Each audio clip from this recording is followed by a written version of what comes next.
વિશ્વ પર્યાવરણ દિવસના અવસરે વડાપ્રધાન નરેન્દ્ર મોદી શુક્રવારે સુરતની મુલાકાતે આવી રહ્યા છે।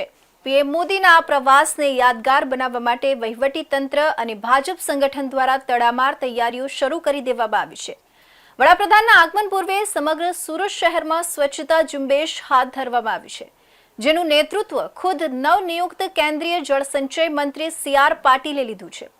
આજે સવારે તેઓ સુરતના ભટાર ઉમરાવનગર વિસ્તારમાં જાતે સફાઈ અભિયાનમાં જોડાયા હતા અને શ્રમદાન કર્યું હતું।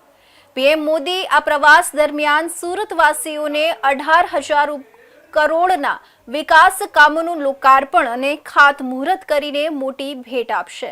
વડાપ્રધાનના સ્વાગત માટે સુરત મહાનગરપાલિકા અને ભાજપ સંગઠન એક્શન મોડમાં આવ્યું છે। આજે આખા શહેરમાં અંદાજે 26 કિલોમીટર લાંબા રસ્તાઓ પર વિશેષ સફાઈ અભિયાન ચલાવવામાં આવી રહ્યું છે।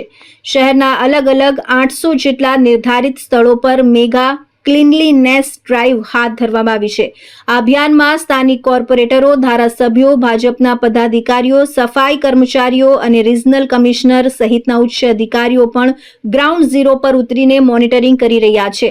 સમગ્ર સુરતને દુલ્હનની જેમ સજાવવામાં આવી રહ્યું છે। માનનીય પ્રધાનમંત્રી શ્રી નરેન્દ્ર મોદી સાહેબે 2014માં પદભાર સંભાળ્યા પછી સૌથી પહેલાં પ્રાયોરિટી એમણે સ્વચ્છતા માટે આપી હતી અને એના પરિણામ પણ આવ્યા। આજે લગભગ 12,000 કરોડ જેટલા જે ટોયલેટ બન્યા છે એ પણ સ્વચ્છતા માટેની અત્યંત આવશ્યકતા હતી ને ગ્રામીણ વિસ્તારોમાં એના કારણે પણ ખૂબ મોટો ફાયદો થયો।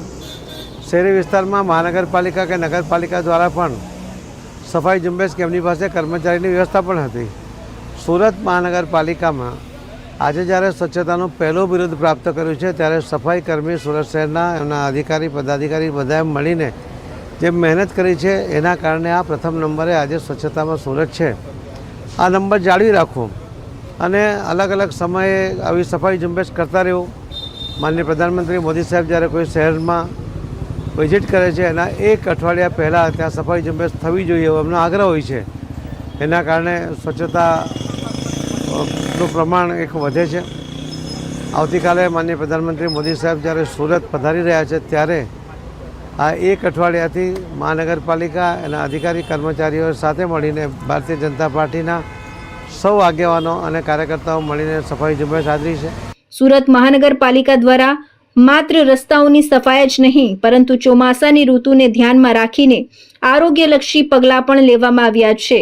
શહેરમાં ક્યાંક પણ પાણીનો ભરાવો ન થાય અને મચ્છરોનો ઉપદ્રવ ન વધે તે માટે તંત્ર સતત કામ કરી રહ્યું છે। મેલેરિયા અને ડેન્ગ્યુ જેવા જીવલેણ રોગોથી નાગરિકોને બચાવવા તેમજ જાગૃતિ લાવવા માટે મ્યુનિસિપલ કોર્પોરેશન દ્વારા સમગ્ર સુરતમાં 900 જેટલા વિશેષ હેલ્થ કેમ્પનું આયોજન કરવામાં આવ્યું છે, જેને કેન્દ્રીય મંત્રી સી.આર. પાટીલે ખૂબ બિરદાવ્યું હતું।